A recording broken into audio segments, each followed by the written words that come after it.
आल्याबरोबर तर लक्ष वेधून घेते माझं हे फुलाचं झाड. गणपतीपासूनच हे फुलझाड माझ्या घरी आलं आणि आता या वेळेस गणपतीला आहार करेल मी याचं जमलं तर. खूप छान फुलं असतात आणि सुकतसुद्धा नाही हे. आणि बागकामात बराचसा वेळ नेहमीच जातो. मी तुम्हाला माझं जे काम असते ते नेहमी दाखवण्याचा प्रयत्न करत असते.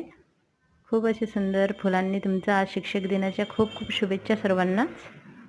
आणि बघा हे पण आता तेरड्याचं झाड पूर्ण फुलांनी बहरलेलं आहे. गणपतीला आपल्याला हे पण फुलं कामात येतील. आणि पहिल्यांदाच आज बागेमध्ये भेंडी आणि मकाचं कणीससुद्धा लागलेलं आहे, बघू शकता तुम्ही मागे.